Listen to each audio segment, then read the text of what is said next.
तो नमस्कार दोस्तों, डायरेक्ट इनडायरेक्ट के सेशन में आप सभी का बहुत बहुत स्वागत है। दोस्तों, यदि आप जो है टीजीटी, पीजीटी या UP TET, police, SSC, GD इन सभी में आप उम्मीदवार हैं और कम्पिटिटिव एग्ज़ाम देते हैं या 9, 10, 11, 12 में पढ़ रहे हैं और डायरेक्ट इनडायरेक्ट अगर आपको नहीं आते हैं और ये क्वेश्चन बनते ही रहते हैं एग्ज़ाम में, तो निश्चित रूप से ये वीडियो आपके लिए बहुत ही यूजफुल होने वाला है। तो चलिए दोस्तों, ध्यान दीजिएगा। हम बिल्कुल भी जल्दबाजी में नहीं हैं, बिल्कुल नेचुरली पढ़ाऊँगा, यानी कि इस तरह से पढ़ाऊँगा कि आपको 100% समझ में आ जाएगा। बशर्ते आपसे उम्मीद करते हैं कि वीडियो को पूरा धैर्य के साथ देखिएगा, ठीक है। तो इस वीडियो में हम लोग पढ़ने वाले हैं जो वाक्य इम्परेटिव होते हैं, यानी कि जो हमारा आरएस वाला पार्ट जो है, अगर उसमें इम्परेटिव कैटेगरी का वाक्य है तो उसको हम लोग डायरेक्ट से इनडायरेक्ट कैसे बनाएंगे, इस चीज़ को सीखेंगे, ठीक है। तो देखें, सबसे पहले तो आप क्या कर देंगे, शुरुआत तो ऐसे ही कर देंगे। तो सबसे पहले इसका जो सब्जेक्ट है सी लिख देंगे, ठीक है। अब ये हमारा है सेट टू। ये सेट टू हमारा किस में बदलेगा, तो इसका जवाब हमें यहाँ से मिल जाता है ना। तो ये वाक्य हमारा इम्परेटिव है। इम्परेटिव की पहचान आपकी यही होती है कि ऐसे वाक्यों की शुरुआत हमें क्रिया के फर्स्ट फॉर्म से देखने को मिलती है ना। और कभी कभी होता है ऑलवेज लगा होता है, डू नॉट लगा होता है या फिर नेवर लगा होता है, लेकिन इनके बाद भी हमको क्या होता है, क्रिया का फर्स्ट फॉर्म देखने को मिलता है।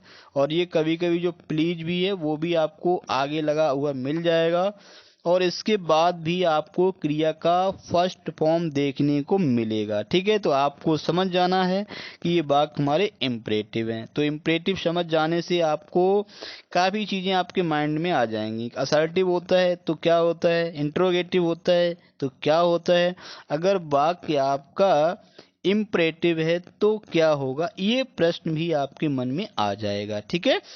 तो देखें, सेट टू को इसमें क्या किस में बदलेंगे।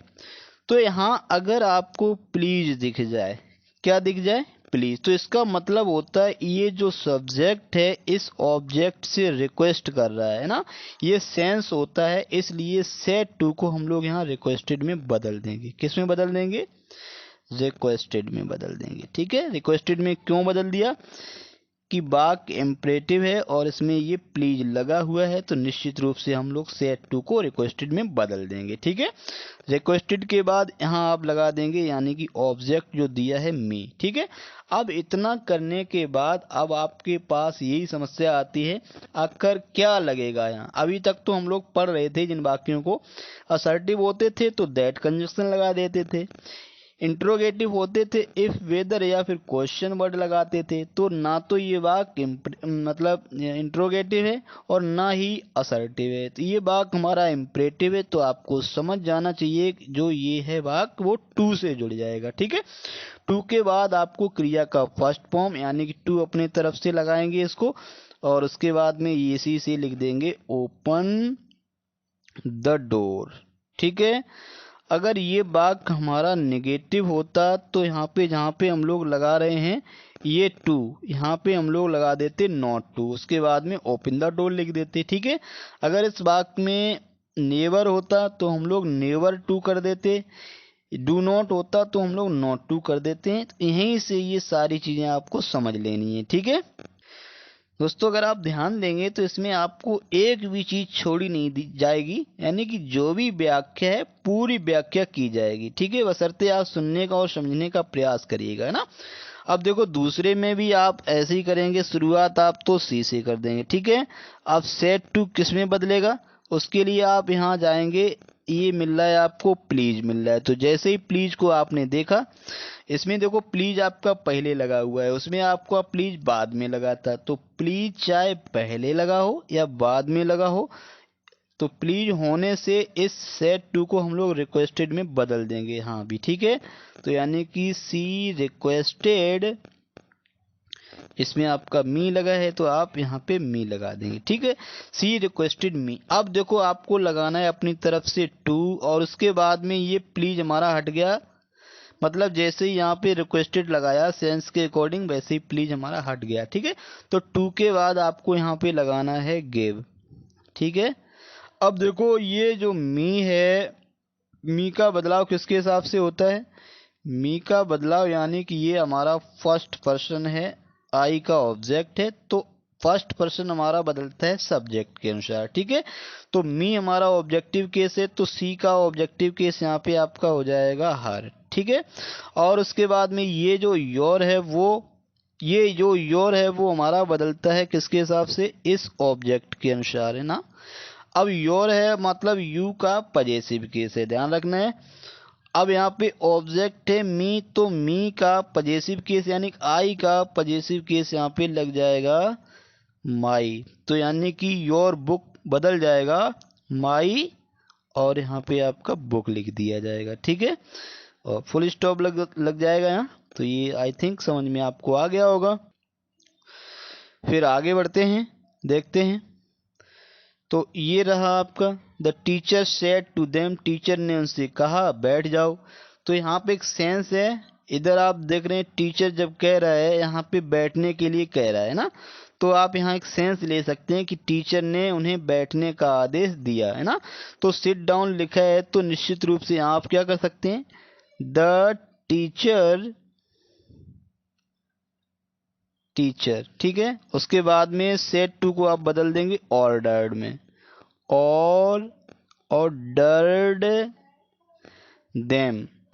अब ऑर्डर्ड में क्यों बदल दिया? क्योंकि यहाँ पे लग रहा है टीचर ने उनसे कहा, तो उनसे एक सेंस हो सकता है कि बच्चों से ही कहा हो।